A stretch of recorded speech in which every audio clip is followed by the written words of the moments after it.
یہ بتائیں کہ ہماری سوسائٹی میں جس میں آپ اور ہم رہ رہے ہیں، کیا وجہ ہے کہ اوور آل میں نے دیکھا ہے، چاہے وہ سیکولر ہو، چاہے وہ مذہبی ہو، چاہے وہ خالص سیاسی ہو، کہ ایک دوسرے کو سپیس نہیں دی جاتی، ایک دوسرے سے اختلاف رائے برداشت نہیں کی جاتی، اور ہر بندہ جو ہے وہ اپنی بات جو ہے وہ جبراً کیوں مسلط کرنا چاہتا ہے دوسرے پہ؟ بسم اللہ الرحمن الرحیم۔ سب سے پہلے دیکھیں، یہ جو آپ نے بات کی نا، یہ ایک ایسی ریالٹی ہے جس کا تعلق صرف دینی لوگوں سے نہیں ہے۔ ہمیں فیس بک پہ نظر آتا ہے، ایک بندے نے کوئی غلطی کر لی تو دوسرا بندہ اس کی جو ہے نا طبیعت صاف کر رہا ہوگا، فتوی بازی کر رہا ہوگا، اس کو ڈیگریڈ کر رہا ہوگا، اور کچھ نہیں تو اچھی خاصی سنجیدہ پوسٹ کے اوپر وہ ہنس کے اس کی تذلیل کر رہا ہوگا۔ تو یہ جو معاملہ ہے یہ آپ کو پوری سوسائٹی کے اندر نظر آئے گا، یعنی خاندانی نظام کے اندر بھی یہی کچھ ہو رہا ہوتا ہے۔ نانکے دادکوں کے ساتھ یہ گیم کر رہے ہوتے ہیں، بچہ جاتا ہے نانکوں کے اندر، وہ دادکوں کا مذاق اڑا رہے ہوں گے، تیری دادی ہوں تو تیرا دادا یہ، ان کی یہ کہانی تھی، ان کی یہ کہانی تھی۔ آپ نانکوں میں جائیں گے، وہ دادکوں کے مذاق اڑا رہے ہوں گے۔ تو یہ جو معاشرہ ہے پورے کا پورا ذہنی طور پر ہم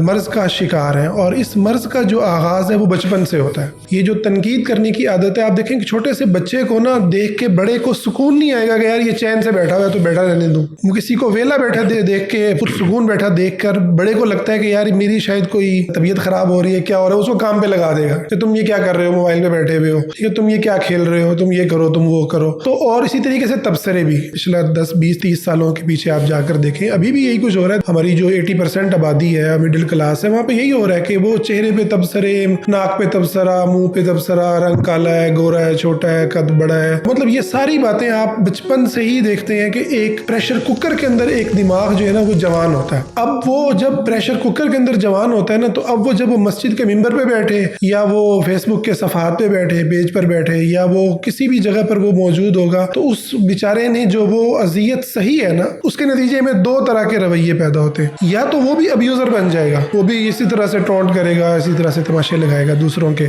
یا یہ ہے کہ وہ بیچارہ ڈپریس ہو جائے گا، ابیوز سہنے کی بیماری کا شکار ہو جائے گا، وہ ہر ایک سے گالیاں سن رہا ہوگا۔ وہ مولوی بھی ہوگا تو انتظامیہ اس پہ چڑھ دوڑی ہوگی۔ آپ دیکھیں بعض مولاناز ہوتے ہیں، عوام ان کے سامنے بول بھی نہیں پاتی، وہ دبا رہے ہوتے ہیں، اور بعض ہوتے ہیں وہ بیچارے خود دبے ہوتے ہیں، ان کو تو ہر دوسرا بندہ اٹھ کے مطلب وہ کر رہا ہوتا ہے۔ تو یہ آپ کو گھروں میں بھی ایسے ہی لوگ نظر آئیں گے، رشتوں میں بھی ایسے ہی نظر آئیں گے کہ کوئی خاتون ہے وہ مطلب خاوند کے اوپر سوار ہیں، اور ان کو وہ اچھا خاصا ان کے وہ بیٹا درک کیا ہوا ہے، اور کہیں پر جو ہے وہ خاوند ہے وہ عورت کے اوپر مسلط ہوا ہے، ٹھیک ہے۔ تو یہ جو ساری سچویشن ہے، یہ اس کی کہانی کا آغاز ہمارے بچپن، ہماری صدیوں سے چلے آنے والی ہماری جو نفسیاتی بیماریاں ہیں ان کے ساتھ ہے، جن پر بات ہی نہیں ہوئی۔ آپ دیکھیں نا کہ اماں ابا کے مسئلے پر بات کرنے کی بچے کے اندر جرأت پیدا ہو جائے۔ یہ ہو سکتا ہے کہ بچہ اٹھ کے کہہ رہا ہو کہ ابا جی آپ کے اندر یہ والا مسئلہ جو ہے نا یہ صحیح نہیں لگ رہا مجھے، ٹھیک ہے۔ یہاں تو ماں باپ کو پوچھا جاتا ہے اس کلچر میں، تو اس لیے یہ بیماریاں پیدا ہوتی ہیں۔ باقی رہا اس کا علاج یہی ہے کہ ہم اپنے ساتھ شریعت کو ہم نے محض جو بند کیا نا عقائد کے اندر، یا محض بند کیا نمازوں کے اندر، چند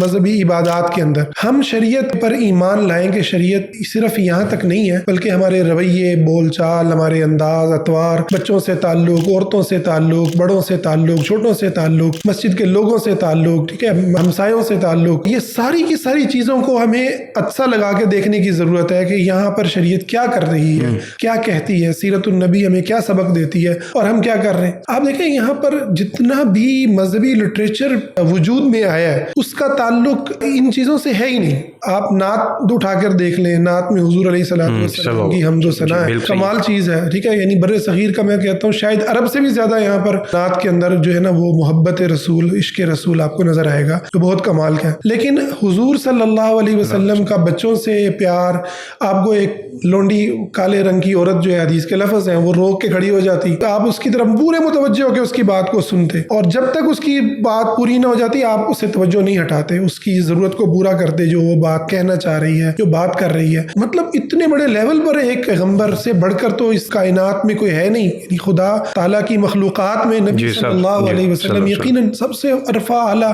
امام، قائد، آپ رہبر و رہنما ہے، اور آپ کے پاس وقت ہے ایک عورت کو ٹائم دینے کا، ایک بچے کو جو ہے گلے لگانے کا۔ مدینہ میں آتے ہیں بچوں کو گلے لگاتے ہیں، تو لٹریچر اس پر ہوا ہی نہیں پیدا، نہ نعت میں ہوا، نہ شاعری میں ہوا، نہ کتابوں کے اندر ہوا، اس کے اوپر کام ہی نہیں ہوا۔ تو اس کے اوپر ہمیں ضرورت ہے کہ ہم کام کریں اور دیکھیں کہ کس طریقے سے ہمیں سیرت کیا رہنمائی کرتی ہے۔